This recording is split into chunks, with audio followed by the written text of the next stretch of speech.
Good morning, everybody. The first step in the eGrants registration process is to ensure that your agency is registered in eGrants. And if you look at the next slide, please. The agency registration can be accessed through the main page of our PCCD homepage. There's an eGrants icon. You'll click on that and you will see that there's the agency registration guide, which is also included on this slide. Every agency must be properly registered in eGrants if they intend to apply for a grant. And the completed forms can be returned to the email address that's on the screen, and it's also listed on the form. The next step after your agency is registered is to make sure that each user that will be working on your grant is registered. And there are 4 different scenarios for folks that are registering. As you can see, existing PCCD eGrants users that do and do not have a Keystone login account, and then new eGrants users that do and do not have a Keystone login account. Next slide, please.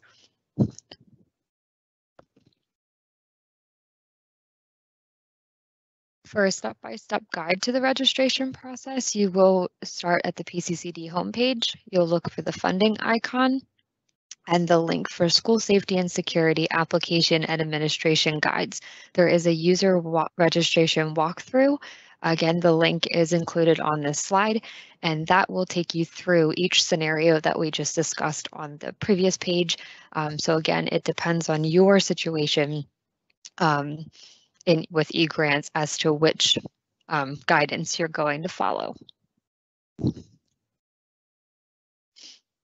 Once you are registered in eGrants as a user, and keep in mind that, again, every person that will be working on your grant will need to have their own personal login. We don't want you to share. We want everybody to have their own, but you will complete the new user role request form. And that can be found again through the PCCD homepage, through the eGrants icon.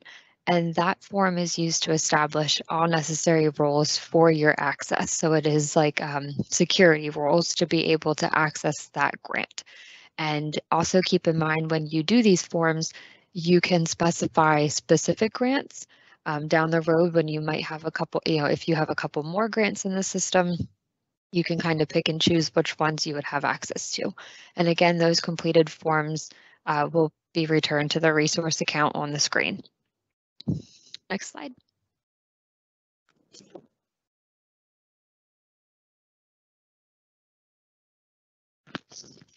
And there are 6 unique roles, the security roles that we had mentioned: financial creator, financial reader, program creator, program reader, submission, and the user manager.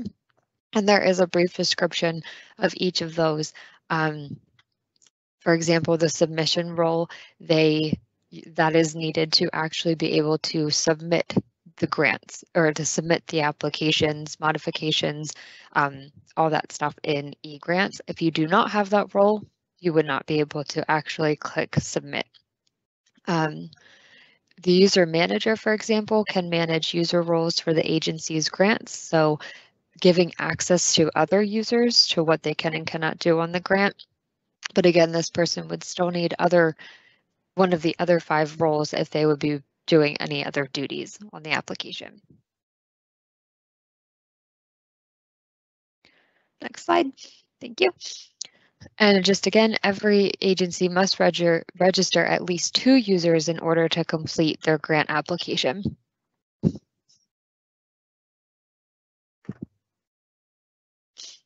Every agency should have an agency user manager role. Again, this person approves requests and they maintain existing security for users already established within the agency. From the home page in the eGrants icon, there is a user manager help guide that will guide that person through finding and approving their employees or colleagues' requests in the eGrants system.